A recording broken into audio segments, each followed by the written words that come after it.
Good evening to all of you.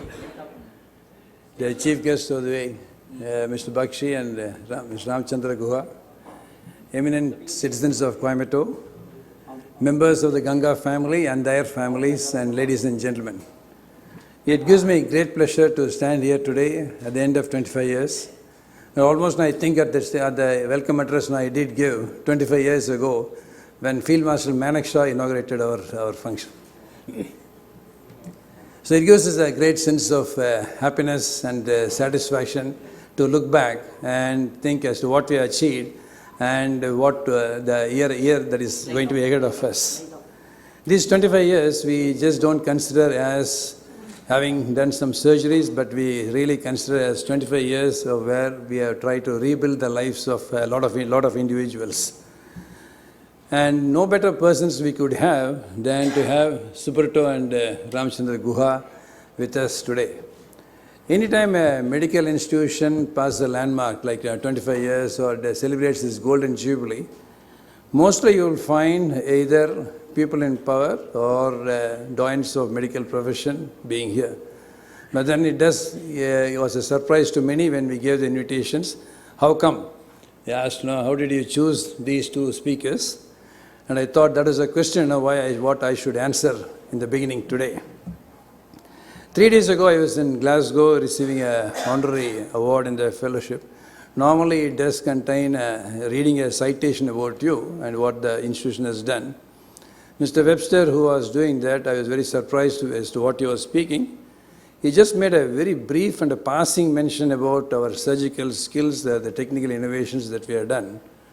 But then, what he spoke was building up a unit from 35 beds to 450 beds, managing a workforce of 1,800 people in the healthcare industry, an institution which attracts about 125 surgeons from worldwide to observe as to what we would do. And more than that, he said the most important what he liked was being a resource center to train and teach people so that they could go back and make a difference in places like faraway Africa. So as I stood listening to what he was speaking, I just thought, none of these we thought when we started. I think what happened, what he spoke, I think it was not, none of those was in our agenda when we started. And then probably it just resulted as to what we did. And at that time when we started, we really thought of only one thing, that is, we should make our patients happy. I think that is the only simple thing that we had. And we also had in our mind what one of the top hand surgeons in the United States in Boston, he said, that today's patient deserves the best that the today has to offer. And then if any institution is able to do it day in and out, 100% of the times, that means it's a good institution. I think we took the words that today's patient deserves the best that today has to offer. And we tried our best, consistently provide that by giving our patients the best that we could do, and the best they deserved, that all of them deserved. And as I signed the register, I sincerely wish that every member of our institution has this opportunity to have that experience and have that feeling. But I'm sure that you can come up only by focusing on the same things as the values which brought us to this place. I think that's what we sincerely believe. And we need to understand the values of the values, and there could be no better person to speak about that than Subroto Bagchi. I think anybody who has read his books of the entrepreneurship, all the books, I don't think, I think the person who would be most apt would be to, no better person we could have, Subroto, than you having here on our 25th anniversary to speak about that. Long time ago, I just read this book by Bill Gates, which said about the road ahead. And in that book, there is in a line he has mentioned that history shows that the leader of a field in one generation is never the leader of that field in the next generation. And Bill Gates goes on to say is that I'm afraid of history and I would like to beat history. I think this is what everybody will like to do if they are running an institution. I think every one of us would like to do the same. And we at Ganga are no different. I think all of us are in the same boat as far as our wishes are concerned. This fact was brought to us in a very direct way when Mr. Robert Ackland, he's a pioneer in microsurgery, visited our center 10 years ago. And he wrote in our visitor's book, he said, I'm so happy to be here in the new United Nations of Microsurgical Progress and Education. And then he said, this feels the same in terms of energy and excitement as Louisville in the 70s and Ljubljana in the 80s. These two are great institutions which read. So all of us really felt happy that he has compared us to one of the topmost centers in the world. But then it also had a tinge of thing to worry. Because Bob is a very great thinker, and he said he has given a decade for every institution. I think that's the makes the thing. So I did ask him, so you are given a decade for every institution, and a lot of our colleagues who just felt very excited on reading that. I told them, say, there's a catch in this. He's a great thinker. He has given a decade for every institution. It mustn't happen. He must go back and say it's the Ganga of the 90s. So I think we have to be extremely careful so that, because he has given a great amount of, he has also given this thing. And then the last word he said, may I wish you continued progress. I think unless we do continued progress, I think we would also become one among the persons who could be called as the people who are the best in that decade. So we really understood that leadership position is not a permanent entitlement, and then we really have to work hard to get that. And for that, I don't think there's a better person than Ramachandra who is a great historian. If Subroto takes care and he studies about institutions, I think Mr. Guha he studies empires, he studies nations, he studies leaders, and then he goes on a very bigger picture. So Mr. Guha, I think we are very happy that you are here. And I have to tell you, ladies and gentlemen, both of them have come in spite of their pressing demands. I think they have personally made it for the sake of us. So thank you very much for your coming. We like to do this because it's a great tribute to our parents, and because who always, in the very beginning, they said we need to leave behind a legacy. I think because it's really worth it, because they merit it, because we have witnessed as to what they have gone through to make this happen. I think if you have been a part of the journey, I think you are from the very beginning when you are there, I think you know what the struggles the people undergo. I think then that it makes the fruits of labor much more sweeter. If things are available easy, I think it's fine. I think you do understand the value. But then when they achieve it with a lot of difficulty and a lot of frustration, then when you get it really, that it means really are. So we are very happy they are with us to bless us, and then we invoke God. So they continue to be here to continue to bless us. And this is also a day to recognize our mentors, and I think in our mind, we recognize all our mentors. From our school teachers, I think we have been, both my brother and myself, have been extremely fortunate to have had great teachers all the way. I think from the time we studied in Kikani High School to the college, I think we have had great teachers, and most of them have been extremely inspirational. But I can make a mention of a couple of people who are straight away sitting over here, Dr. Ravi Kumar and Dr. Pranesh. So one is a pediatric surgeon, other is a neurologist, and we don't belong to both the specialities. But then they have been our mentors.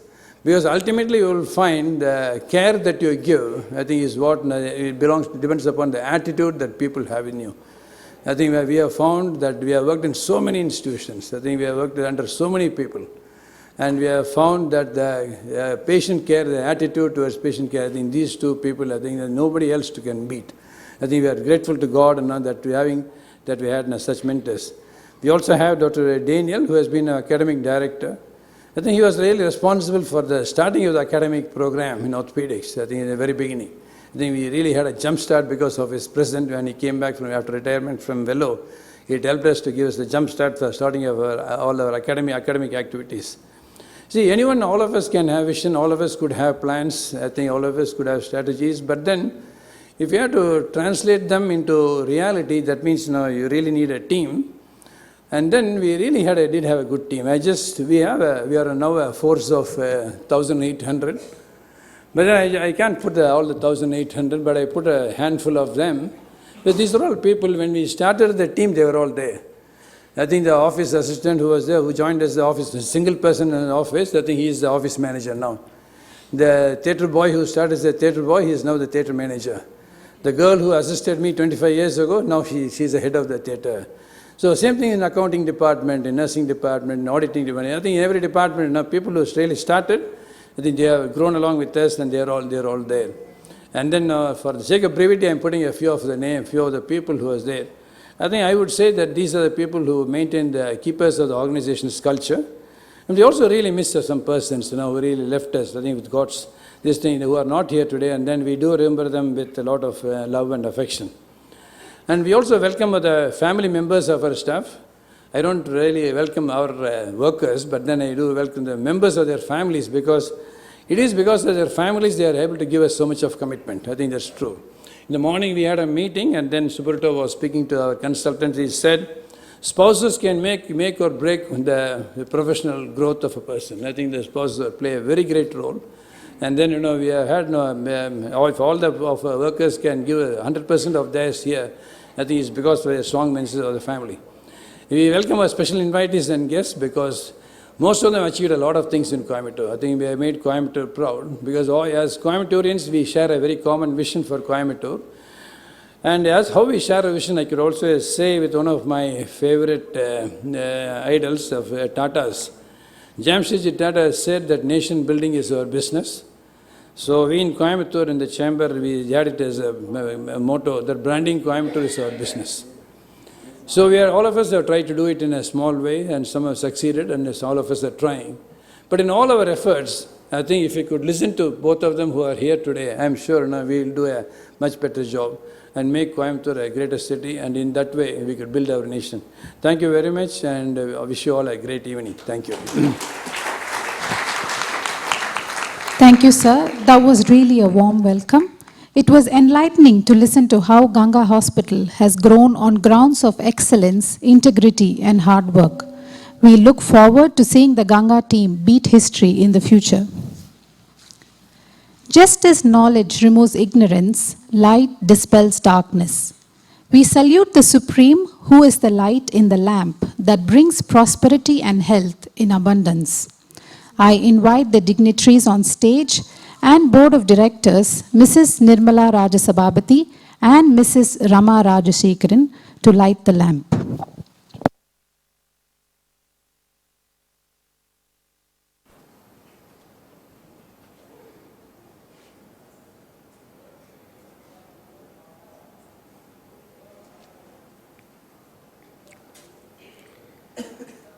தீபம் ஏற்றுவோம், ஒளி தீபம் ஏற்றுவோம், ஏற்றம் நன்கு பெற்றிடவே தீபம் ஏற்றுவோம். தீபம் ஏற்றுவோம், ஒளி தீபம் ஏற்றுவோம், ஏற்றம் நன்கு பெற்றிடவே தீபம் ஏற்றுவோம். அறியாமை இருளகற்றும் அன்பொழுகும் பண்பு பற்றி அடிமை தலையை உடைத்தெறியும் அறிவு தீபம் ஏற்றுவோம். தீபம் ஏற்றுவோம், ஒளி தீபம் ஏற்றுவோம், ஏற்றம் நன்கு பெற்றிடவே தீபம் ஏற்றுவோம். இலுப்பை வேம்பு எள்ளெண்ணெய் நெய்யும் வாழை திரியும் கொண்டு காற்றின் மாசகற்றிடவே இயற்கை தீபம் ஏற்றுவோம். காற்றின் மாசகற்றிடவே இயற்கை தீபம் ஏற்றுவோம். தீபம் ஏற்றுவோம், ஒளி தீபம் ஏற்றுவோம், ஏற்றம் நன்கு பெற்றிடவே தீபம் ஏற்றுவோம். தீபம் ஏற்றுவோம், ஒளி தீபம் ஏற்றுவோம், ஏற்றம் நன்கு பெற்றிடவே தீபம் ஏற்றுவோம். Thank you. To see is to believe. Unfolding before you is in the next 10 minutes is the story of Ganga Hospital, its essence and commitment to patient care.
In many hospitals around the country and the world, orthopedic, plastic, and reconstructive surgeries were done sequentially, one after the other, yielding poor results, increased cost of care, and permanent loss of limbs.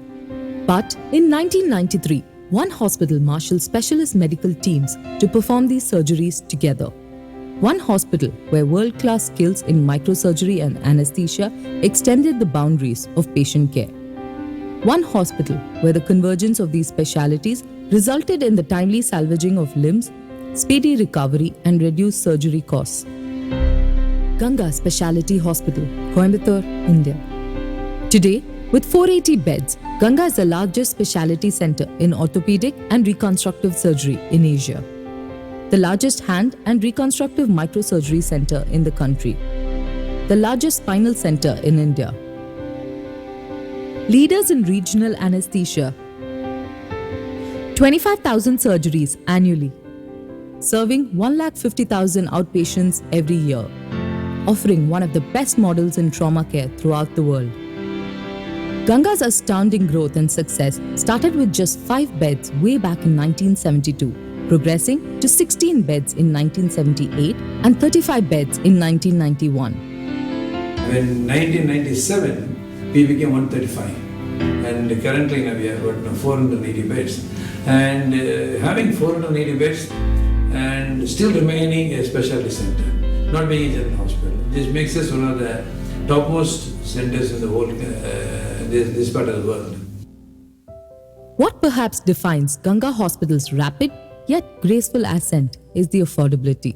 At Ganga, nobody needs to pay when they are admitted. Service comes first. It is this belief that has transformed Ganga Hospital into a haven of hope for all those in the final stages of despair. Tom Matthews from Kerala met with a ghastly highway accident.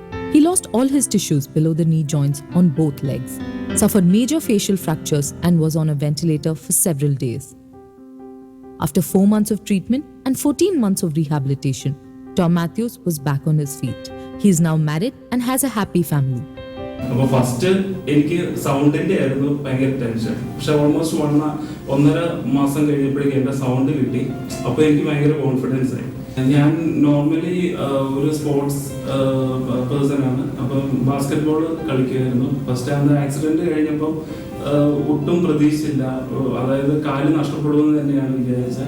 പക്ഷേ അത് കഴിഞ്ഞിട്ട് എനിക്ക് വീണ്ടും basketball, football എല്ലാം കളിക്കാൻ ഇതാണ്. Another story that springs of hope in the final stages of despair is of Palpandi from Shivakasi, Tamil Nadu. Palpandi's hands were severed while operating a printing machine. After 15 grueling hours of orthopedic, plastic, and reconstructive surgeries, followed by a few months of rehabilitation, Palpandi reacquired both his hands. He is now back at work, a completely normal person. நான் பண்ணிடலாம், நல்லா ஆயிரும், சரியாயிரும். கடைசியாக அவங்க எனக்கு ஊக்கம் கொடுத்ததே அவங்க தான், டாக்டர்ஸ் தான். அடிபட்டதுக்கப்புறம் சைக்கிள் ஓட்ட முடியல. அதுக்கடுத்து சைக்கிள் ஓடி உட்காரதுக்கே ரொம்ப கஷ்டமாக இருந்துச்சு. அதுக்கடுத்து சைக்கிள் கொஞ்சமாக சைக்கிள் ஓட்டினேன். அதுக்கடுத்து டூ வீலர்னால் ஓட்டுறதுக்கு ரொம்ப கஷ்டமாக இருந்துச்சு. வண்டி தாங்க முடியல, அவ்வளோ உடம்பு தெம்பு இல்லாமல் இருந்துச்சு. அதுக்கடுத்து கொஞ்சமாக டூ வீலர் பக்கத்தில் ஃப்ரெண்ட்ஸ் எல்லாம் வந்து இருந்துச்சு. பெரிய பெரிய பைக்லாம் ஓட்டி பழகினேன். These successes in orthopedics and reconstructive surgeries haven't come easy.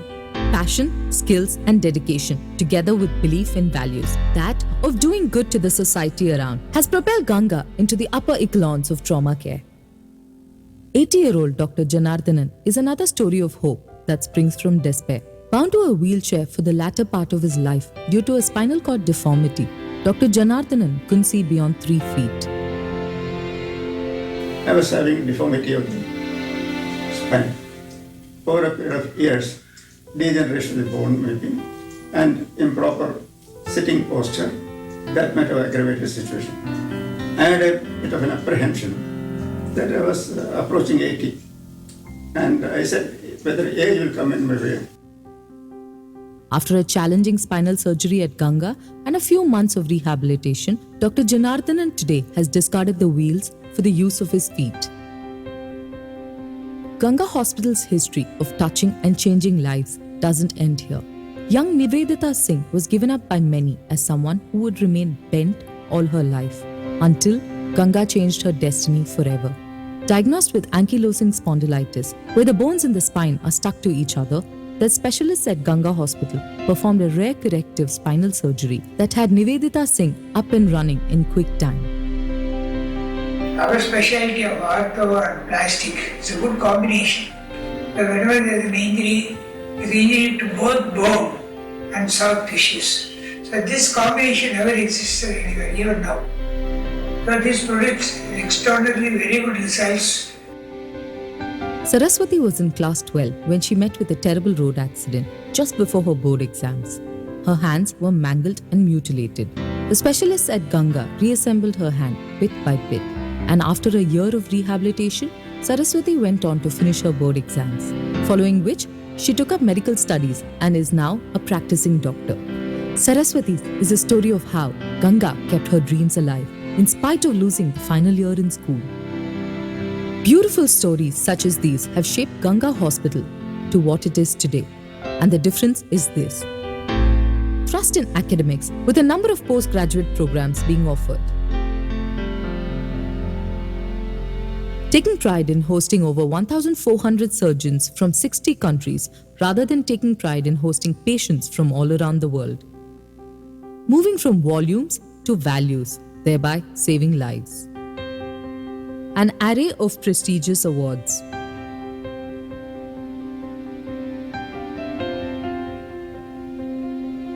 And importantly, giving back to society through a wide range of CSR activities. One of these CSR activities is Hope After Fire, a social initiative set up by Ganga Hospitals in collaboration with Rotary Club, where physically deformed patients are treated and cared for without being charged anything. This family of 7, including 3 children, suffered a serious kitchen mishap that left them with a high degree of burns and no hope of survival. But hope did come through Ganga. காலையில் அதிகாலையில் தங்கச்சி தான் எந்திரிச்சதுங்க. Tea போடலான்ட்டு பற்ற வச்சுருக்குதுங்க. Tea பயிராயிடுச்சுங்க. DH ஆஸ்பத்திரி திருப்பூருக்கு கொண்டு போனாங்க. அப்புறம் இதுக்கு என்ன பண்ணலான்னு கேட்குற போதுங்க அங்கே வந்து இதுக்குண்டான இதெல்லாம் இது இல்லைங்க, கங்கா ஹாஸ்பிட்டலுக்கு போனால் மட்டும் வாய்ப்பு இருக்குதுங்க அப்படின்னு சொன்னாருங்க. நானுங்க சந்தோஷம் மட்டும்தான் 22 நாள் டீச்சார்ஜுங்க. அப்புறம் எல்லாமே வந்து 2 மாதங்க. தங்கச்சி மட்டும் 3 மாதங்க. பரவாயில்லைங்க, இப்போ கூட 1 வருஷமாக வேலைக்கும் போகிறாங்க. பசங்களுக்கு கூட நீச்சல் கூட கற்றுக் கொடுக்குறதுக்கு சொன்னாங்க. அப்புறம் கற்றுக் கொடுத்தா வந்து ரொம்ப பெரிய விஷயம். இப்போ 2 பேரும் வந்து நீச்சல் கற்றுட்டாங்க. We have been very fortunate to achieve success which we never dreamt of. We have grown together, we think alike, we work together and perform together, and this has been a great meaning for success. And what we have achieved now is Ganga is a place to trust. And to give back health and to restore happiness and normal life to such a huge number of people at an affordable cost and with a high level of safety is something that we can always look back on with a great sense of satisfaction to us. At Ganga, for as long as passion and commitment to patient care comes before personal pleasures, no challenge in orthopedic, plastic and reconstructive surgeries is insurmountable. Ganga is not a hospital. Ganga is hope to many.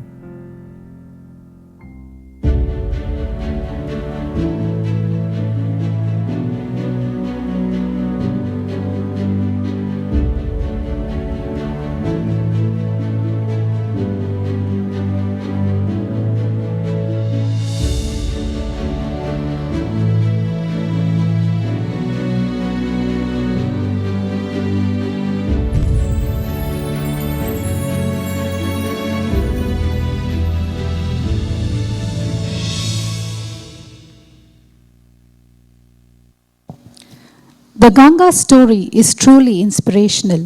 We thank all our well-wishers for their blessings that have made this possible. In the global arena, very few Fortune 500 companies cross the 1-decade finish line.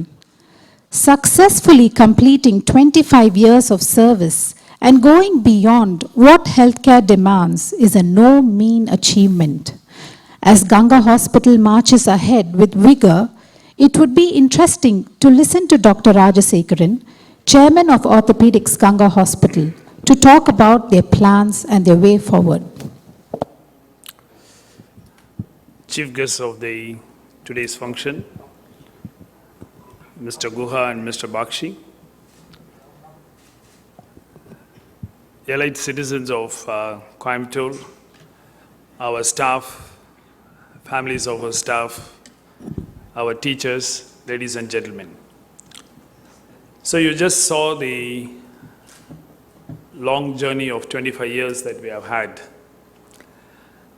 And it was a journey that was filled by hard work, but more by happiness and joy of doing every day what we really love to do, and by doing everything that was so important for us. Because to give back health and happiness to anybody and to the whole family is something, a joy by itself. Now 25 years we have been running, and you also saw this big celebration that comes by. And now the natural question is, Quo vadis? So where are we going? Now a milestone can be taken in two different ways. I mean, we can take it as a significant distance that has already been gained, look at the successes achieved, and we can pat ourselves on the back. Or we can take it as a step forward, a launching pad, a beginning of a new chapter, and how we are going up for and gearing ourselves for greater achievements. Now I'm sure that all of you are eagerly expectant that I'll be saying that we are going to change a lot for the next 25 years. Actually, in the last few days when I was thinking about what to talk and what we should change, actually I was more impressed, that also very convinced now, that the biggest challenge will be for us to retain and to remain sane on the things that we should not change. I'm sure that our core DNA will remain the same, and that is going to be a success. That is going to be a challenge, and that will be our main aim. Against all odds and against all pressures, I think we will remain a specialty center with core strengths, focusing all our energy, our human resource, our resources into development of these specialties, so that we'll be one of the best in the world. We will remain a surgeon-driven hospital, or should I say a medical-driven hospital, without a corporate culture, and from the first to the last, not just in the next 25 years, but even beyond, it will be our aim to be just to put the patient first and to be patient-centric. Now, in a country where there is one death on the Indian roads every 3 minutes and 30 people suffering major losses of limbs like this, it will be our pleasure to put them back, and towards this aim, we will remain the same. We will augment and improve on our collaboration between specialties, augment innovation, and improve our treatment and save many lives and limbs. The Ganga philosophy of trauma care and limb salvage is now quoted as a standard format in all the major textbooks and Bibles of orthopedics and plastic surgery, and it will be our endeavor to refine on that and to make forward. For many of the people who have major deformities like this, they have been away because from good surgical treatment, not only because of inaffordability, but also about the inherent risks that these surgeries take, for the fear of paraplegia, for the fear of neurological deficit, and for the non-availability of high technology which is required for a safe surgery. Now, we have always been the first to adopt the modern care, the cutting-edge technology, which allows us possible to do all these with great element of safety.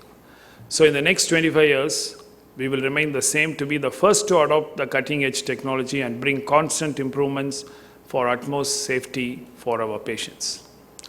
Now, we are a population of 1.3 billion. We are a young population now, country, but soon we'll be filled with a geriatric population in the next decade, which is suffering from arthritis and a lot of age-related problems. And a small, simple surgery can make it true, make it good for them. And these are the people who can be highly benefited out of this. And we will remain a source of good hope to give them a normal life, providing complex treatment at an affordable cost. to get them back to normal life will be a source of joy for us. As it was shown before, even if there is a complete amputation, we have the skills and we are now the leaders in the world with the largest numbers of major replantations, and we will improve our world leadership in advanced trauma care techniques. To say in a nutshell, we will not change our DNA and we will stick steadfast to the vision statement that our founders have given us to showcase to the world the best in patient care, surgical expertise, academics, medical ethics, and state-of-the-art technology. So these are written in stone. Like these letters are standing true even after many centuries, having been etched in strong stone. This vision statement is also written in stone in our heart, and these will not change. However, this is a changing world. There is a change of technology. There is always a constant need and change for improvement, and progress and change is important. And in these, we will look at all the 4 pillars of our hospital: excellence in clinical work, academics, research, and social work. The 4 arms of the hospital, and we will look at how to change ourselves so that we can be contemporarily the best across the world. For the next 5 years, the immediate vision for us is that we are in the verge of our 3rd major expansion. We'll be expanding by another block, which will have 100 beds and 8 more operating theaters. And that will make us realize the next project of Project 10, 100,000. So we have just put it like that because it means that when this project is over and in the next couple of years, we would be ready and we would aim to treat 1,000 outpatients a day, perform 100 surgeries every day, and start 10 new projects over the next few years. Now we are confident that we can do it. Now these projects will not be minor projects. These projects will be projects which all of us can be proud about. These will be projects about which every Coimbaturian can be proud about. And one in the offing is the Ganga Air Ambulance, which will come in just a few weeks' time. Now this is the first air helicopter ambulance which was brought into India for the races and the F1 races in Delhi, and this will be coming now to Coimbatore. This will have the capacity to transfer patients from 500 kilometers and after refueling even for 1,000 kilometers.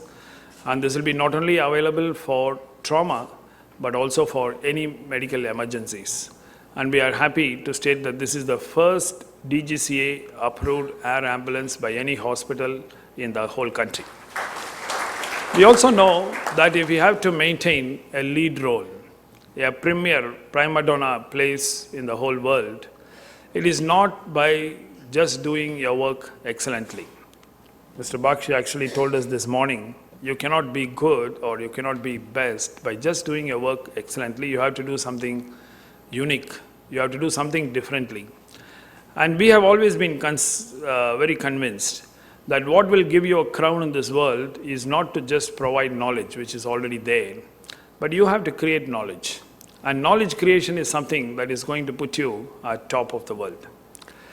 In a situation where we have the highest disease burden, where we treat more patients than any other Western country, we are in a prime position to find solutions to the whole world.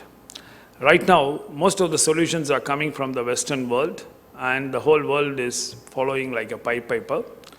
But this is not actually true, because orthopedics or plastic surgery or any medical specialty is in fact a different specialty in different parts of the world. Because the disease spectrum is different, the technology available is different, the expectations of the patient, the paying capacity, the infrastructure, everything is different. And what is a good solution in one part of the world may not be a good solution in the other part of the world. So we would endeavor to produce medical evidence which is generated in our country, produce solutions which are in our country, and develop appropriate medicines in our country.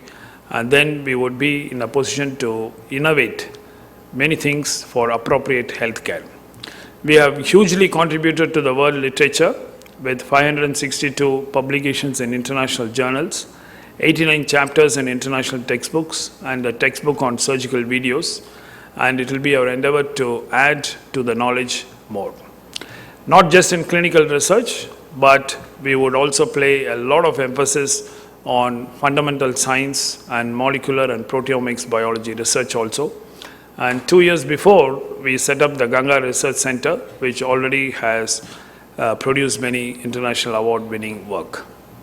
Though we will be focusing on the two specialities, there are many para-specialities on which we would expand in the next few years, being aesthetic surgery, orthopedic oncology, head and neck oncology surgery, and rheumatic diseases. But all through this, we have another statement written in stone, our mission statement, that is, whatever you do, however skilled you are, we will be ready to provide quality treatment at affordable cost so that the expertise will be available to every citizen of our country. Low cost, high quality healthcare delivery. We have always had Aravind Hospital as our role model, and we would be making all our efforts to do that. We have many CSR programs, and many of them have made a huge mark.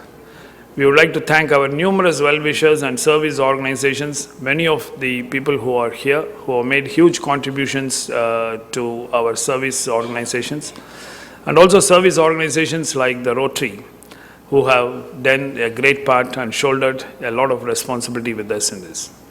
So are we confident of doing all this? Surely yes. And that's where we come into the confidence that we have for our team. What started off as a run with two of us is now a big team running together. In this, we have a lot of strength. This was our team in 2002, and this was the team in 2007, the team in 2012, and then this is the team in 2016. And now, just not the medical team, we know that the Ganga family is 1,826 strong. And we all know that all big things in the world are always achieved by a group of small people who are convinced and who are energized and who are powered to achieve what they want to. And let me assure you that this is a team that will do that, because we know that teamwork makes the dreams work. The team is ready, and the board, the administration is ready, and so we will make our profession a continuous life mission without any intermission, so that we look at our central vision of ever being a unit that is a pride of our country. Thank you very much for being here. You all have formed an important part in our growth. I mean, Coimbatore is a city which is a wonderful thing, because there is so much of congeniality in the city that every single citizen feels very happy when a fellow citizen does very well, which is very much absent in many of the big cities.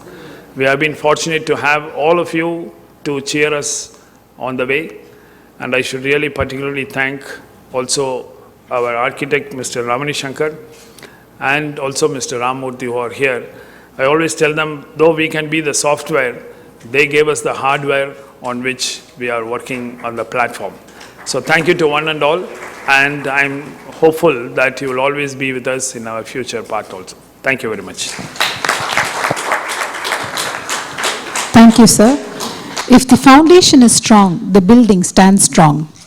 I'm sure with such a strong vision, Ganga Hospital will grow strength to strength in healthcare. There are many people who achieve success, but very few who help others succeed. Here is a person who has lent his shoulders for others to stand on and mentored them to reach greater heights. In his own description, he has been the gardener who has been able to make many institutional gardens bloom and flower.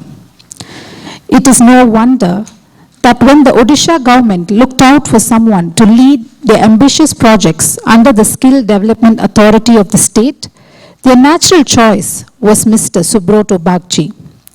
He overlooks the setting up of a unified body that would guide, implement, and oversee skill development programs of the state.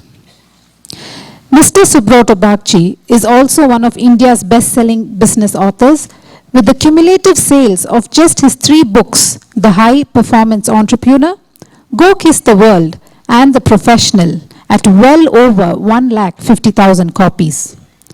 Apart from his mentoring work, Mr. Bagchi is deeply involved in issues of mental health, blindness, and geriatrics. I request you, sir, to enlighten us with your experience.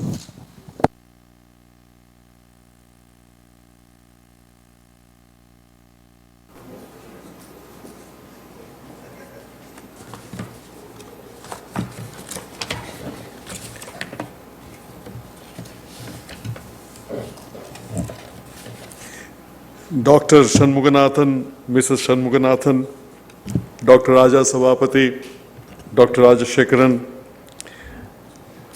Srimati Nirmala, Srimati Rama, the doctors, the nurses, medical technicians, support people of this great institution, my heartiest congratulations on completing your 25th year. And I pray that time moves fast, your dreams come true, and we are here to witness the Golden Jubilee in another 25 years.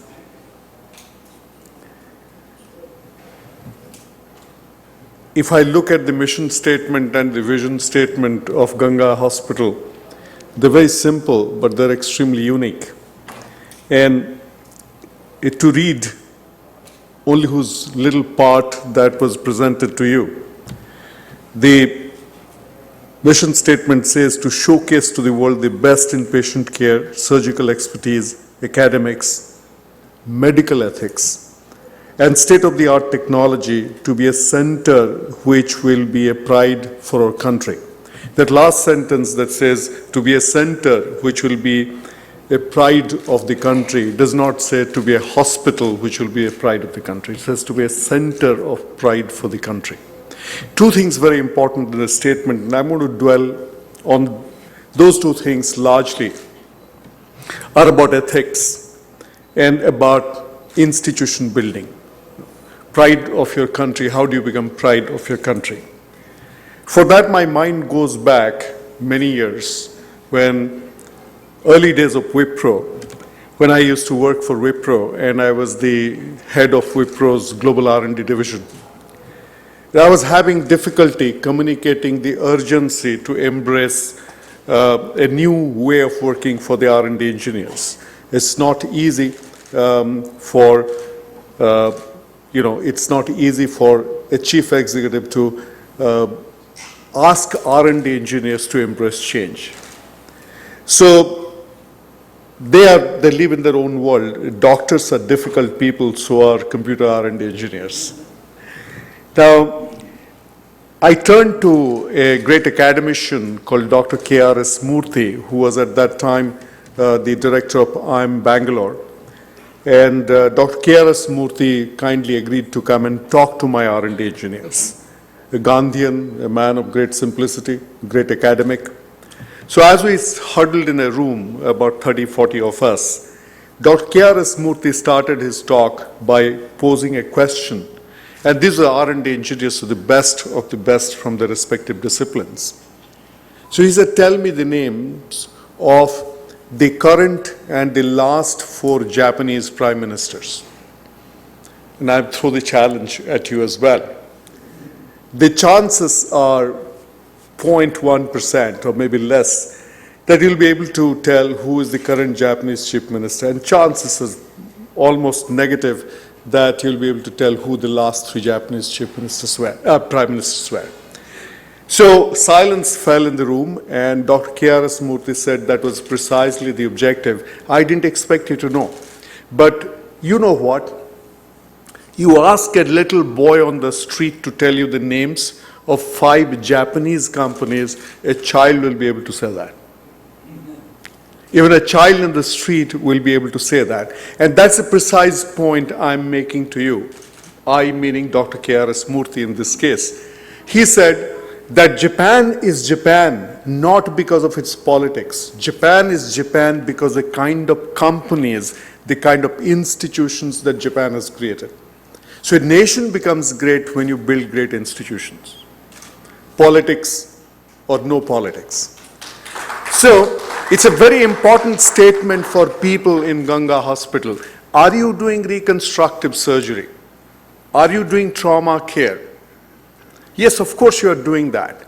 But in a country at crossroads with itself, the country in times of great questioning as to the value and purpose, I think Ganga hospitals of the world are one of the fewest institutions that give us hope and they give us confidence that this country has a future. So you are building institutions. And that's why in the morning I said that most Fortune 500 companies don't complete 10 years.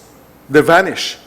And here is an institution. In India, you don't think too much about crossing 25, but by global standards, it's rather unusual. It's a great achievement in institution building. So we talk about institution building, what goes into institution building. Now, you look at Ram here, and you look at me, and you look at the Raja brothers, and say, so it's a very odd combination. So you have a historian who frequently makes history, of course, and has made some recent history. I'm just a writer of user manuals at best, and somebody who has dabbled in information technology, and then you have these two great doctors. So what is common to us? I didn't know Dr. Raja Savapati, I only got to know him later. And I got to know Dr. Rajshekharan first. I felt small in his presence. The first time I met him, I felt small in his presence. It was a meeting where he was wanting to drum up support as the head of the Orthopedic Association to build in more awareness about the absolutely despairing situation of road accidents. And he was one who told me that one tsunami killed 6,000 people, and every year 12 times that much number die in road accidents. And like Dr. Govindabba Venkataswamy said, that much of the blindness in India, even as India is the blindness capital of the world, much of the blindness is needless blindness. Much of the road accident in India, which has got severe implications in terms of psychology, in terms of human grief, suffering, and in terms of the economic consequences to the GDP, much of that is actually needless. So he was arguing the cause for not just legislation but public support to actually arrest this tsunami of tsunamis. The second time, however, I heard him speak was at the International Conference of Orthopedic Surgeons in Hyderabad, and I was stunned. I was stunned because he was a doctor who was beating up the medical community on the issue of ethics. And I wish I had the courage and the confidence to severely question and chastise community, businessmen, the way that he was chastising his community. And I wish that I was like Ram, who could stake, I would argue in a country nobody would have, in a country like ours, nobody would have and hopefully not have the courage to hurt him in any which way. And not that he cares, but he's got this outspokenness in a country where more and more people are given to silence. So between the three of us, it's the affinity towards importance of ethics which comes to mission statement. And ethics has a connection to institution building.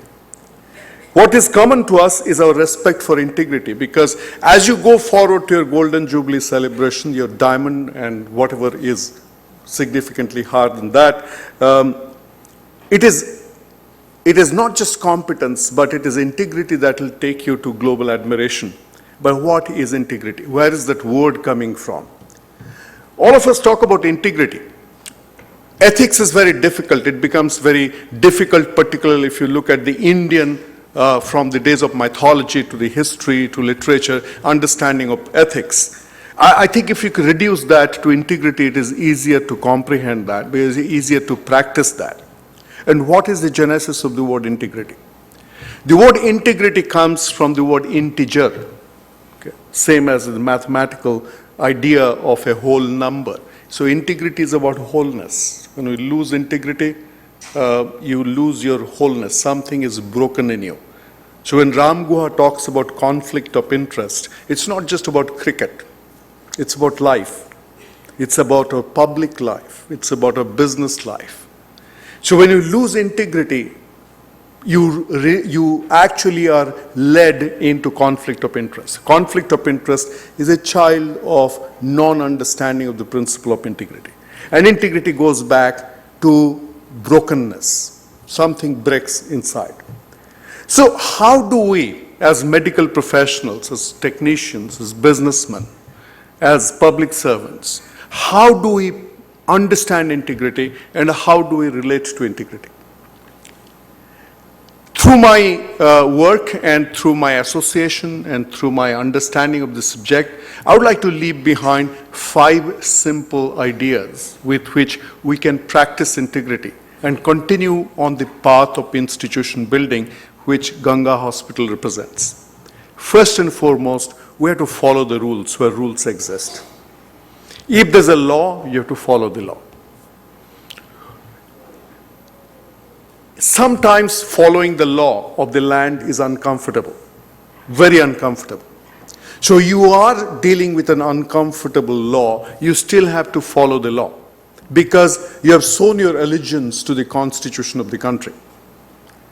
And your job there is not to short circuit or circumvent that law, but your job is to question and protest that law. And pending resolution of that, it may take 2 years, 5 years, in India it may take a lifetime. But pending resolution of that law, you still have to follow the law under protest. So if there's a rule, if there's a law, we have to follow that rule. And not just in letter, because in India we have this great power to trivialize things. So we can prove that, we are following the law in letter. It's very easy. All you need to do is to have a good lawyer. We have to respect the law, not just in letter, but in spirit. We have to follow the law when it is inconvenient to us. The second thing is we can't cherry pick with the laws.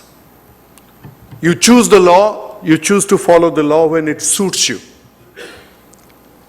So you love the law that pertains to, let us say, dividend distribution. In India, only 10% of your dividend income is taxable. You love that law. Earlier it was 0%. But you don't love the law related to FAR when you're constructing a building. So you'll follow one law, but you'll not follow the other law. So what happens when you cherry pick with the law? 1.3 billion people cherry pick with the law, which means that at any point in time, some law is broken. So when we are selective about what law will we follow, individually we succeed and collectively we fail. So in India, the current crisis is about collective failure. So individually, Indians are doing very well. Nobody in this room is not doing very well. Nobody in Coimbatore is not doing very well. Nobody in India, most people in India are doing very well, particularly middle class and above. But India is not doing well. And India has the highest per capita laws in the world.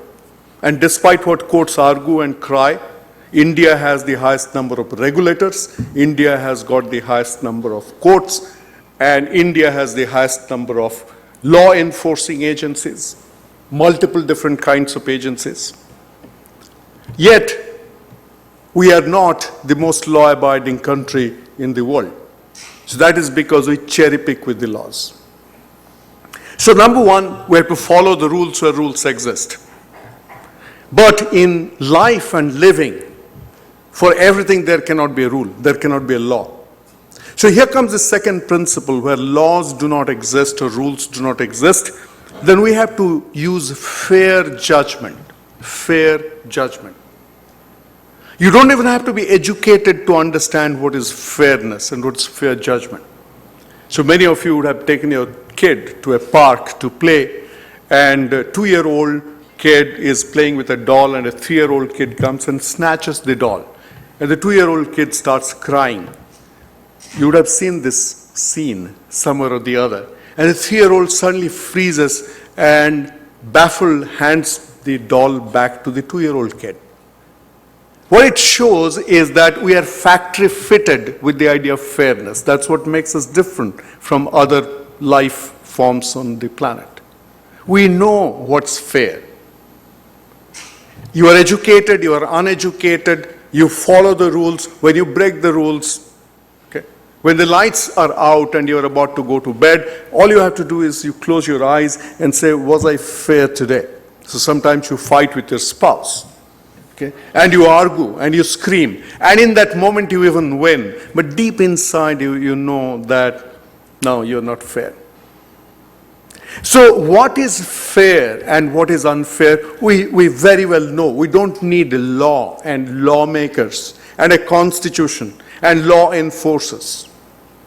So we need to follow the rules, and where rules don't exist, we need to use fair judgment. Is it fair? But there are times when you are unsure. We are not God. We don't know whether a rule exists. We have doubts about whether a rule exists. And we are not sure whether, I'm being fair or unfair. So when you have that moment of doubt, even great people have moments of doubt. How do you know you are correct? How do you know the way?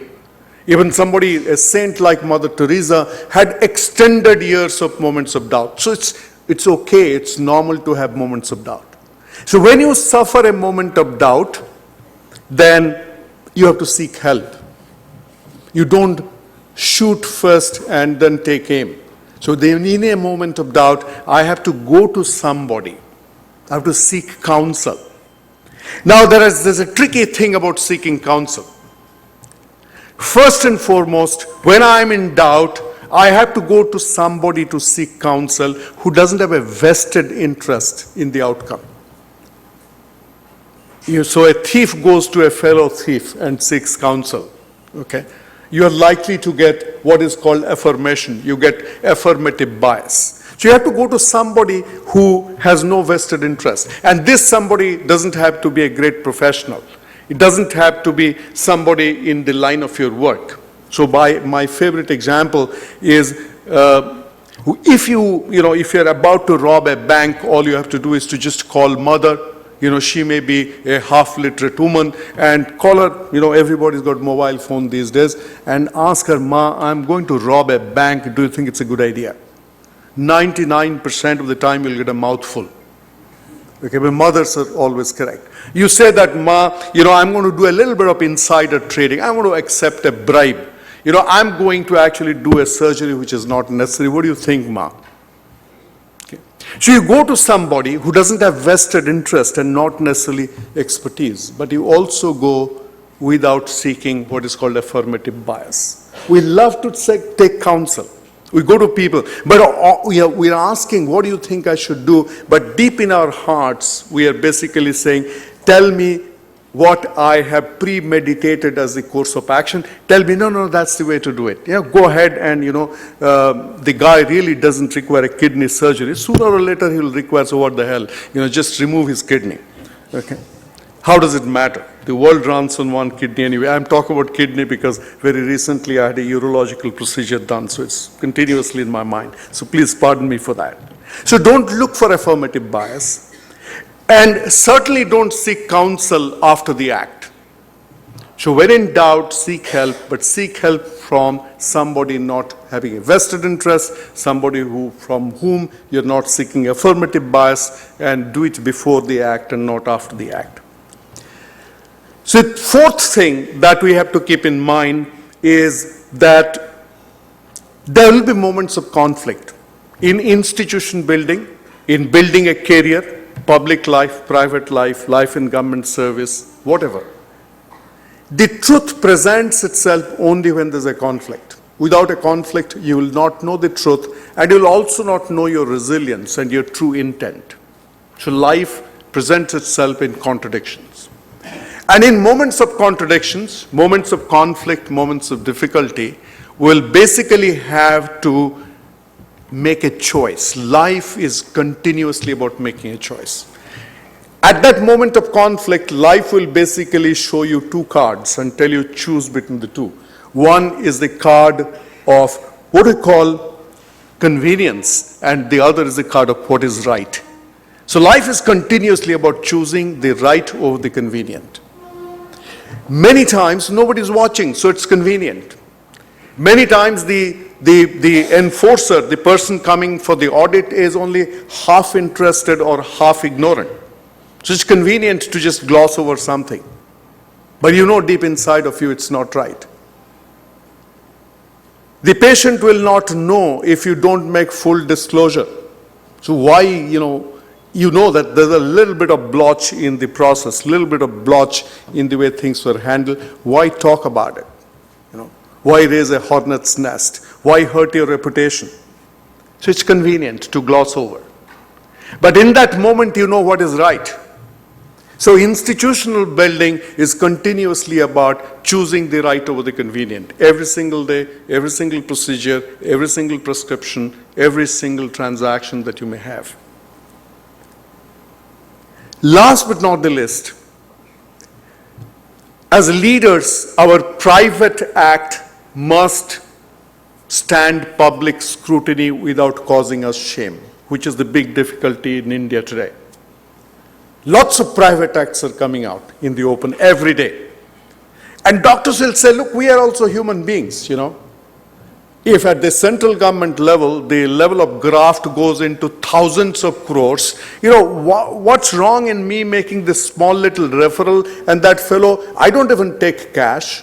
That fellow comes with an, Diwali time, he comes with a gift, and so what if it is Lord Balaji, but the Lord Balaji's figurine is 22 karat gold. Okay. So why, what's wrong with that? Now, we can make justifications, but at the end of the day, they are justifications. So whatever I do in my private life, suddenly the lights are on and they are open to public scrutiny. In that moment, it should not cause me shame. Shame is the underlying word. If you suspend shame, then there's nothing wrong. So another CBI investigation against me is basically a badge of honor. Okay. One day what happened was there was a massive income tax raid in a real estate businessman cum politician's house right in front, and his kids were going to school, and Sushmita, my wife, and our two daughters were completely devastated for the two children, because they were saying, okay, front page news has come, everybody in the town knows, these two kids will go to school, so how will they deal with the situation in school? And I told them that nothing will happen because the parents will brief them in the morning saying that this is the handiwork of people who are jealous. Okay? And when people are jealous, they will do anything. They'll get a raid done. So a raid basically means that you are coming to some phase in your public life of great service, whereby you have now jealous people who are getting you fixed. And the best way to do that is to just make a raid.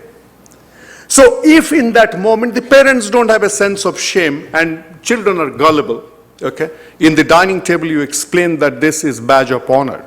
The bad guys are fixing us. So anything goes. We are factory fitted with the idea of fairness that I talked about earlier. We are also factory fitted with the idea of shame. Most animals don't have sense of shame because they don't really need it. Very few animals express shame. And the highest amount of shame is actually given into human beings because we also are most likely to deal with difficult moments of conflict. Now, I know I've been going on for a while now. I'm going to, quickly summarize what I'm saying in the next few moments. So, we need to have our sense of shame. And if we just follow those 5 principles, follow the rules, when the rules don't exist, follow fair judgment, when in doubt, seek counsel, make sure that in moments of conflict, you choose the right over the convenient, and last but not the least, make sure that your private act stands public scrutiny without causing sense of shame. You will live a life of integrity and life of ethics, but don't expect Padma Vibhushan because of that. Don't expect Bharat Ratna because of that. Don't expect a separate queue for people like you have business class separate queue. Don't expect a separate queue for that wherever you go. There's a choice you make. And usually in a country which is at crossroads, it is the more difficult choice to make. Why should you make it? And this is where I'm going to close my talk.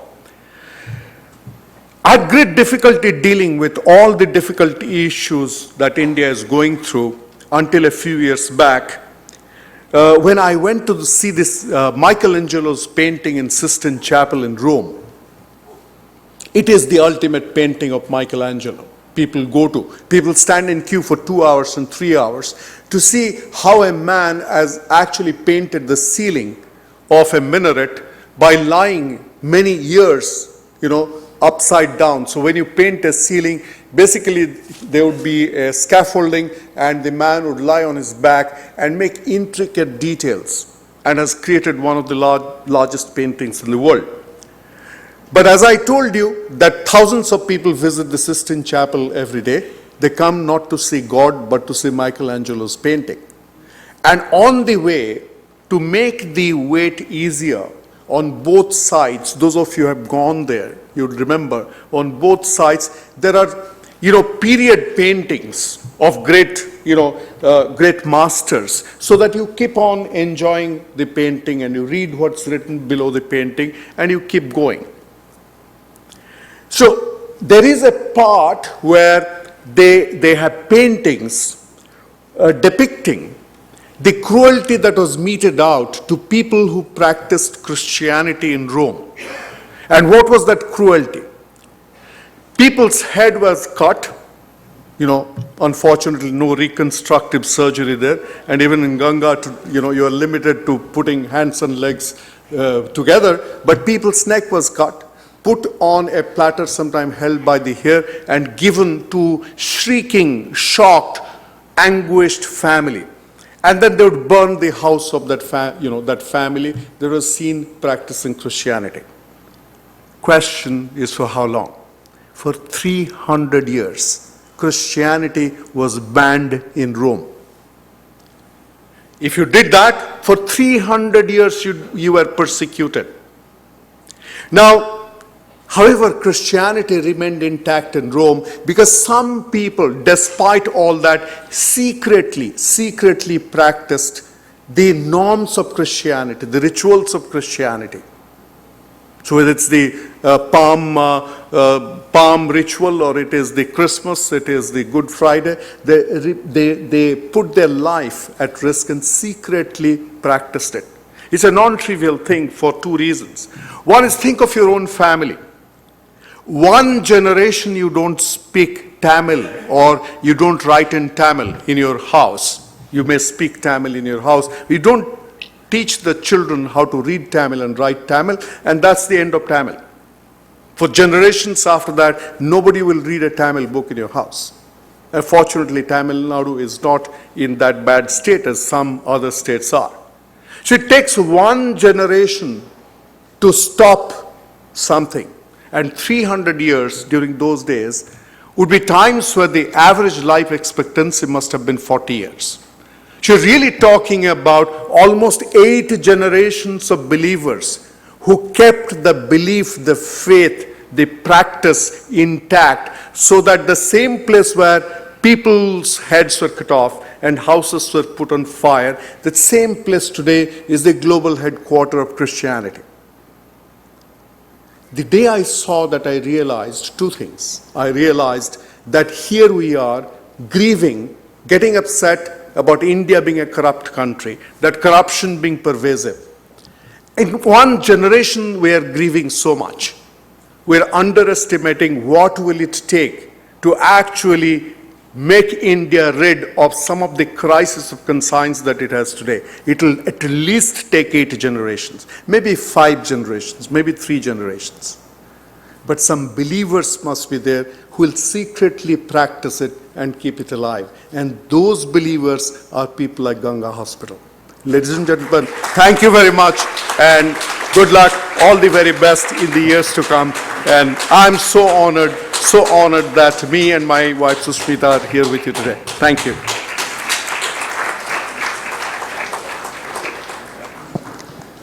Follow the rules. When in doubt, seek counsel. Right over convenient. Private acts must stand ethical. Thank you, sir, for in simple words you have shown us how we can lead a life of integrity. Thank you, sir, for your excellent speech.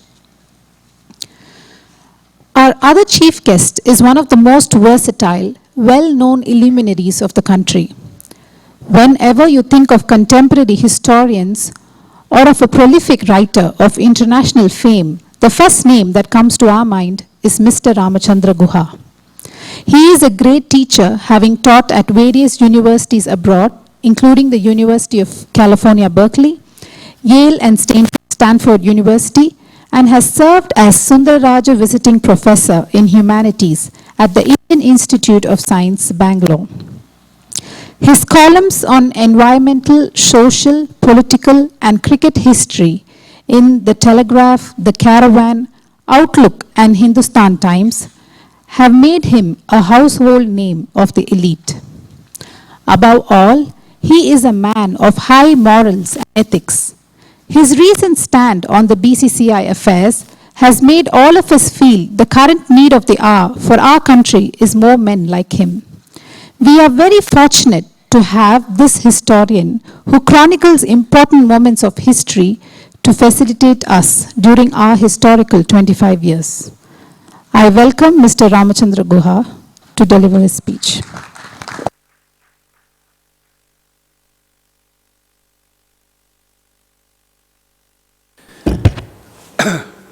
Thank you, and felicitations to the founders, the doctors, the staff, and the family members of Ganga Hospital.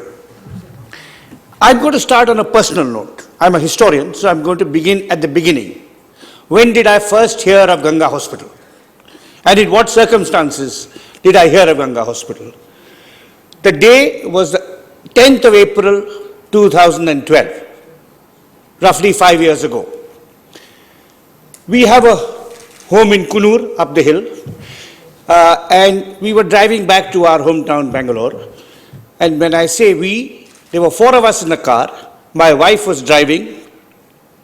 She's the immeasurably better driver than me, and better than me in most things, but certainly driving me one of them. She was driving. My daughter, Ira, was in the front seat. A friend of ours called Rahul Jacob, who's a journalist, was at the back, and I was also at the back, and I had already fractured one leg at somewhere else. So I hadn't heard of Ganga Hospital, by the way, at that time. I had sprained a ligament in Delhi, so my right leg was in plaster. So I was sitting at the back because I could then extend my legs. The car was an Audi, a high-quality German car, which my wife, who loves cars, she loves driving, she loves cars, had bought about a year ago. And we were driving back, and many of you know the road, north, from Kunur, via Uti, and down to Masanagudi, via the Kalati Ghat, with its 36 hairpin bends. No big deal for me, because I grew up in the Himalaya, but at least in South India, that is the most complicated and arduous hill road that you can find. So my wife was driving, and we came down about 32 of those 36 hairpin bends, and on the 33rd she said, "My brakes have failed." By the way, this is completely true. I'm not a fiction writer. I make up nothing. She said, "My brakes have failed." And I did not have a seatbelt on because I had fractured my right leg. I was sitting like that, right? It was difficult with the seatbelt. And she said, "My brakes have failed." But she is a superb driver. So she negotiated 33, 34, As she was coming to 35, she saw a truck coming in front, and behind us was a car. So there would be a three-way collision. So to save the other two people, she took a voluntary decision to go off the road. And she went off the road and said, "We are about to die." And I did think we were about to die. And I'm relieved to say I was extremely calm at the prospect. I thought I'd done my life's work, fine. I'm about to die. So the next thing I remember, she said, Sujata said, my wife said, "We are about to die." The next thing I remember was, I remember nothing. And so what happened was the car went off the road and it had gone 15,000 feet down to the valley. Except that it was stopped by a tree. And the tree stopped the fall but stunned all of us. And slowly, all next I remember is my daughter shouting, "Appa, Appa, Appa." She saw blood all over me. And slowly the other three got up. They were dazed but unhurt. And I knew that, so I had been totally twisted. My left hand was like this, and my left leg, the one that was not fractured, the foot had become completely ulta. So I said, "Appa, Appa, Appa," and my wife and daughter got the windows down. They managed to, and she shouted, "Help, help, help, help."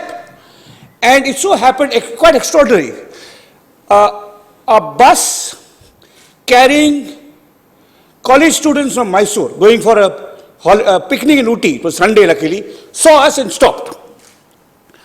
And said, "Help, help." These young boys, 18 or 20, wearing skull caps, Muslim boys, came down, took out my wife, took out my daughter, took out our friend Rahul, and I said, "I cannot walk," because I knew my leg had gone. So these boys, very gently, four of them, got me out of the car, and it was a steep slope up to the road. And four of them were carrying me, and I'm not small, I was quite heavy. And my name is, as you know, Ramachandra. I'm known at home as Ram. And I was carried up to safety by these four Muslim boys saying, "Bismillah, Bismillah, Bismillah." This is a completely true story, saying Bismillah, because they were struggling against the slope. And to give themselves momentum and energy, they were saying, "Bismillah, Bismillah, Bismillah."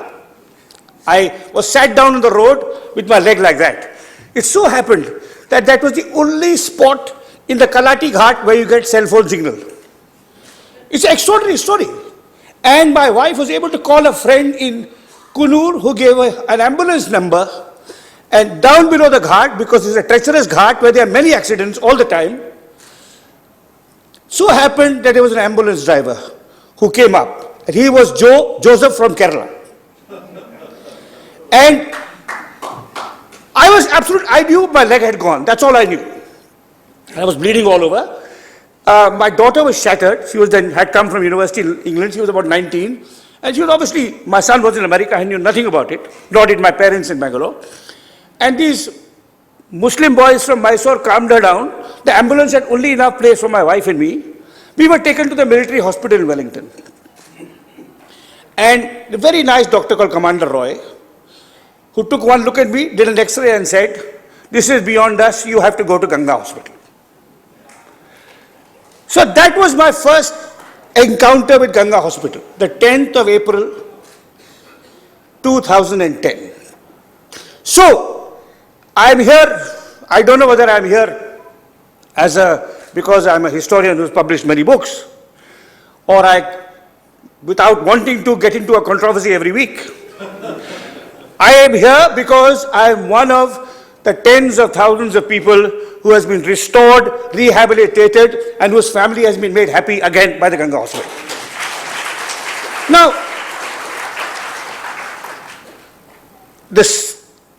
I was operated on a team headed by Raja here, incredibly professional, caring. There were people who had come, as my wife discovered, with far more complicated problems. Someone had his hand severed and then had the whole thing stitched back by Dr. Raja Sabhapati and his team. But it was an incredibly traumatic experience. And looking back, when I look back on it, and maybe I'll return to this theme at the end of the talk, I started life as an environmental historian, as a historian of forests, and it was some trees that stopped the car. If I have a philosophy, it is that of Gandhi and Nehru, that this is not a country for one religion or one language. And I was saved by Muslims and a Christian driver called Joseph. I come from a family of public servants, and it was an outstanding military doctor who first diagnosed me and said, I'm not good enough for this, I'll send you somewhere else. Right? Now, it was a quite extraordinary experience. And of course, I had superb care, as anyone who comes to Ganga Hospital does. Well before I heard of Ganga Hospital on the 10th of April 2012, well before that, the person I most admired was a doctor. And I should tell you a little bit about that, because it links up to the story of Ganga Hospital and its celebration, and why we should celebrate this extraordinary achievement of this wonderful hospital and all it's done in the last 25 years.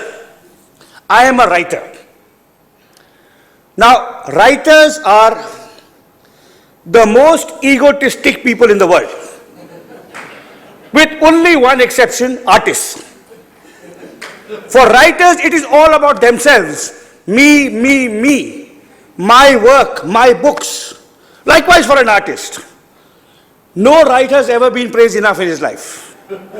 No writer can take a critical review. Subroto, by the way, was only a part-time writer. He's actually an institution builder. So he's not egotistic like me. So writers are absolutely egotistic. They are in love with themselves. It's all about me, me, me.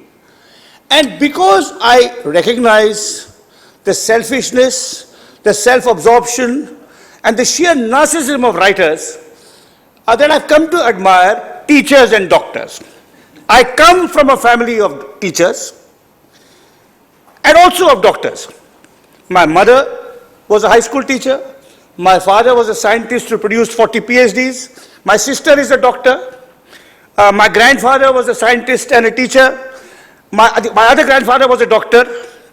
So I come from a family of doctors and teachers in which I'm the narcissistic, egotistical one. So very early on in life and through my career, I've recognized that in terms of their service to society, in terms of their moral qualities, in terms of their humanity, doctors and teachers are far greater than writers. Though not maybe as famous, but far greater. And that is why it is a doctor come teacher whom I most admired, a man whose name will be known to some of the older doctors in this room and some of the older philanthropists too, because he was a great citizen of the great state of Tamil Nadu. His name was K.S. Sanjeevi.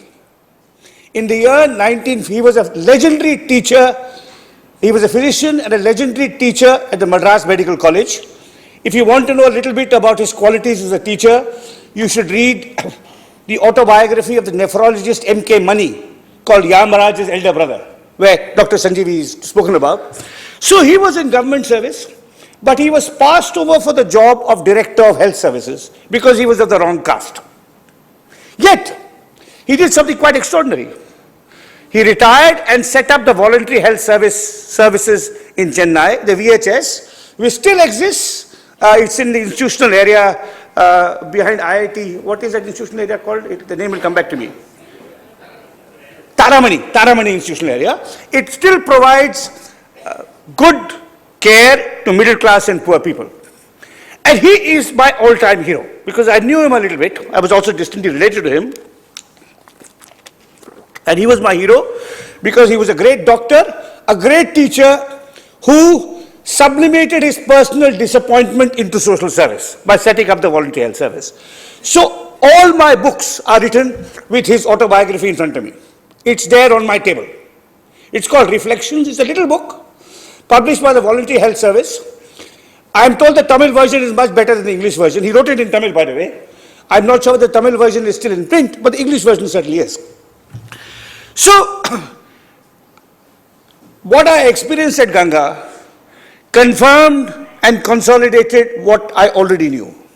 That doctors and teachers and particularly those who are doctors and teachers, like my friends at Ganga, and like my legendary Dr. Sanjeevi, were the salt of the earth. Which brings me to my third point, that has to do with institutional building, something on which Subroto has already spoken at some length. When you think of quality institutions in this country, as a historian, I'd say institutions are difficult to build, easy to destroy.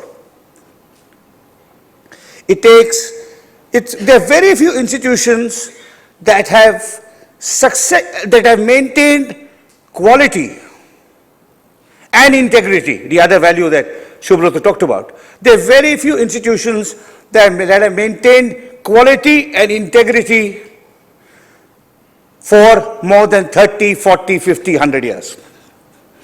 In the business world, the Tatas may be an exception, and they were mentioned by Raja Sabapati in his introductory remarks. Quality and integrity, both. In the world of social work, they don't exist, except for one which I'll come to. If you go to Sevagram Ashram today, you won't think that Gandhi ran the national movement from there. You won't. 20, 30 years after the founder's death, institutions disappear. There are a few exceptions. One is the Indian Institute of Science in Bangalore, which incidentally was the product of a joint vision between Swami Vivekananda and Jamshedji Tata. It so happened that in the year 1898, Swami Vivekananda and Jamshedji Tata were on a ship to Europe, and they had a conversation in which Vivekananda told Tata, who was already public spirited and wanted to use his wealth to further the progress of the nation. Vivekananda told him, we lack a quality scientific institute, why don't you put your money towards starting it? And that was the basis of the Indian Institute of Science. Jamshedji Tata put aside the money. The Maharaja of Mysore, who was an extremely progressive Maharaja, gave the land, and though Jamshedji died, in 1909, the IISc was set up, and it is still known as Tata Institute. If you want to take an auto from MG Road to Malleshwaram and you say Indian Institute of Science, the auto driver will take you to Subroto's house in Koramangala. But if you say Tata Institute, he will take you right there. Right. Now, it has maintained its quality and its integrity for more than a century. That's one institution that I know of, that I deeply and genuinely admire. The other institution, of a very different kind, is the Self-Employed Women's Association in Ahmedabad, SEVA, which was set up in 1971 by a little physically, but giant, metaphorically, woman called Ela Bhatt, who had worked with Anasuya Sarabhai, who had worked with Gandhi, was Gandhi's first close woman disciple. And the Self-Employed Women's Association essentially empowers working women. So it runs cooperatives, producer cooperatives, it runs a bank, it runs an insurance scheme, it runs a health service, and 15, 20 million people benefit from it. And for 50 years, it has maintained high quality. Not 100. This is Ganga is 25, Seva is 50, IISc is 100. Now, why have IISc and Seva maintained quality and integrity for so long? I think one very important reason is that those who founded it, those who led it, those who guided it, always recognized that the institution is greater than the individual. Now, this is extremely rare in India. Why don't institutions succeed in India? One reason they don't succeed is nepotism. In the north, we call it Bhai Bhatijavad. Your family and caste and religion come to capture an institution set up on impersonal norms. A second reason institutions don't maintain quality for long periods of time is that they become too associated with the founder. And the founder himself sometimes refuses to go. You know, Indian males, all males, I'd say writers are egotistic, all males are egotistic. And Indian males are more egotistic than males elsewhere. And successful Indian males are the most egotistic of all. Some months ago, I gave a talk in Mumbai, and I asked the question, which I'm going to ask here: what is common between Sachin Tendulkar, Manmohan Singh, Ratan Tata, and Dr. Varghese Kurian? Can anyone tell me? Huh? Absolutely not. The opposite.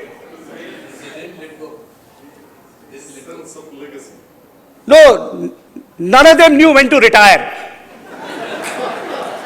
In fact, it's the opposite of humility. They pretend they are humble. Sachin pretends he is humble, but he wants to play 200 tests and keep some other batsmen out of the team. If Manmohan Singh had retired in 2009 after his first term, we would remember him differently. Ratan Tata made a colossal fool of himself by coming back. And Varghese Kurian, who built and nurtured NDDB and Amul. Incidentally, as a footnote, since my cricket controversy was mentioned, you know, I get into controversies not always willingly, ho jata hai, and a lot of anger and animosity and viciousness results. As a result of this cricketing controversy, I was on the front page of the newspaper for a week. I got plenty of abuse, but all of it was worth it because I got immortalized in an Amul cartoon. Which said, and the logo said, historian's letter makes waves. And there is always in a Amul cartoon, I think it's not heresy to quote a Hindi film song in Tamil Nadu anymore. So the legend said, ye kya Guha, kaise Guha, kab hu Guha, kyu Guha. All right. Now, so anyway, to get back to the point, Amul was founded by Varghese Kurian, but he stayed on too long. Sachin Tendulkar stayed on too long. Ratan Tata stayed on too long and then made another comeback. Manmohan Singh stayed on too long. So I think this is the tragedy of our institutions. They get corrupted by nepotism and casteism. And they get corrupted by the obsessive identification of the founder with the institution and the refusal of the founder to let go. Indian Institute of Science has had some extraordinary directors who were not alpha males. Its two best directors were both top-class scientists, Satish Dhawan in the 60s and Padmanabha Balram, who just demitted office. And they both knew that the best science is done by younger people. They had done top-class science themselves when they were young, but they knew that the best cutting-edge work in physics, in biology, in mathematics, in chemistry is done by people in their 30s and 40s, not in your 20s because you're still learning, not in your 50s because your cells have declined, but in your 30s and 40s. And the task of a director is to find those quality people in their 30s and 40s and give them the space to grow. Seva, which is a different kind of organization, has survived because unlike Varghese Kurian, unlike Sachin Tendulkar, Ela Bhatt knew when to go. And she identified her successors, two equally remarkable women named Mirai Chatterjee and Rehana Jabwala, and she said, I'm still here, I'm around. I won't come every day, I'll come once a week, I'll play with my grandchildren, but when you want me, I'm here. And I think that is the kind of lesson that Ganga can learn. As it moves forward to its next quarter century and beyond. Successful institutions endure, they cohere, they live long, and while combining integrity and quality, when those leading it recognize how and when to suppress their egos and their personalities. I've spoken about my personal story. I've spoken about my admiration for doctors and teachers. I've spoken about following and building on what Subroto said, a little bit about institution building. And I want to end with a theme widely discussed nowadays, but not always in the most healthy or constructive or even informed way, the theme of patriotism. You know, there's a difference between patriotism and nationalism. And the difference between patriotism and nationalism can be expressed as follows. A patriot loves his or her country. A nationalist hates the other fellow's country. And what we have today is not patriotism and nationalism. What is promoted in the television channels none of you watch or should watch is hatred of some other country. Could be China one day, could be Pakistan one day, and so on and so forth. But patriotism is love of your country. That's the first thing you must remember about patriotism. It is not hating some other country. The second thing you must remember about patriotism, and this is something that Ganga exemplifies, and both Raja and Sabhabati spoke a little bit about it, and I want to expand on what they implied. I want to make explicit what they implied. Patriotism is not only about your country, it is about your state, it is about your city. I am ethnically Tamil, but I live, I'm a fourth generation resident of Bangalore. My great-grandfather moved from Kumbakonam to Bangalore. My grandfather lived there, my father studied at the Institute of Science, and I lived there with my family. So I'm ethnically Tamil, but my home state is Karnataka.